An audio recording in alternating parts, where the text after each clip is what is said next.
আমরা বাজেট মানি যখন একটা বড় আলোচনা করি, বাজেট মানি শুনি যে রাজস্ব আয় কত, সেই অনুযায়ী আমি ব্যয় করব।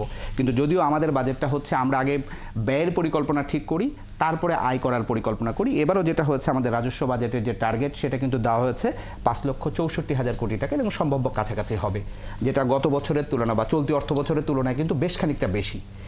রাজস্ব আয় আসলে আমরা কেন আপ টু দ্য মার্কে যেতে পারছি না, টার্গেটে না যেতে পারি কিন্তু কাছাকাছি যেতে পারছি? এখন কি টার্গেটটা আমরা নিচ্ছি ভুলভাবে, নাকি আসলে আমরা রাজস্ব আদায়ে অনেকটা পিছিয়ে আছি?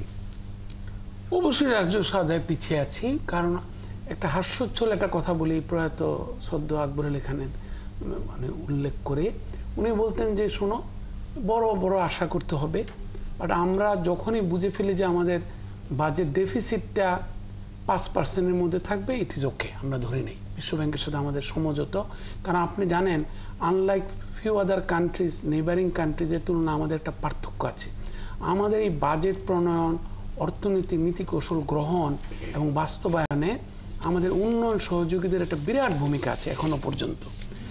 আমরা যে বাজেট কমতে শুরু করেছে না, কমতে শুরু করে 10-15 বছর ধরে সহযোগিতাটা শুধু টাকা না, কিভাবে বাজেট কাঠামো নির্ধারণ করব, কিভাবে বাজেট বাস্তবায়ন করব, বাজেট বাস্তবায়নের ক্ষেত্রে কিভাবে মানে সুশাসন নিশ্চিত করব, জবাবদিহিতা নিশ্চিত করব, সেই ক্ষেত্রে আমরা কিন্তু অনেক বেশি অন্যান্য সমপর্যায়ের দেশের তুলনায় বিশ্বব্যাংক, এশীয় উন্নয়ন ব্যাংক, আন্তর্জাতিক মুদ্রা তহবিল তাদের পর্যালোচনা, সহযোগিতা, মানে ইন্টেলেকচুয়াল হেল্প নিয়ে থাকি।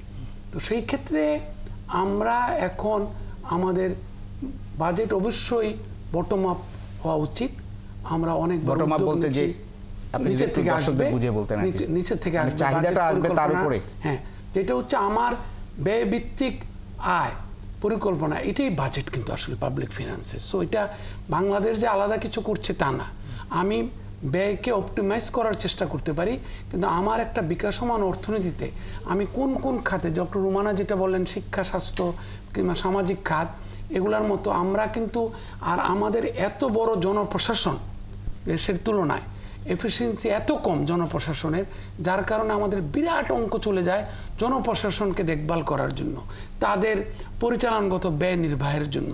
আপনি দেখেন প্রয়োজন নাই, কেউ কেউ অপটিমাইজ করেছে আমাদের কতজন সচিব দরকার, কতটা মন্ত্রণালয় দরকার, অ্যাডিশনাল সেক্রেটারি দরকার, জয়েন্ট সেক্রেটারি দরকার। ওভারঅল অপটিমাইজেশন এক্সারসাইজ না করে আপনি পাবলিক, যেখানে আপনার বাজেটে, রাজস্ব বাজেটের বিরাট একটা অংশ চলে যাচ্ছে সরকারের শুধু পরিচালন ব্যয় না, মানে সরকারি কর্মকর্তাদের বেতন ভাতা দেওয়ার জন্য, যেই সরকারি আসলে 22% আমাদের টোটাল বাজেটের, কোনো সিদ্ধান্ত না নিয়ে আপনি কিভাবে রাজস্ব বাজেট কমাবেন বলেন?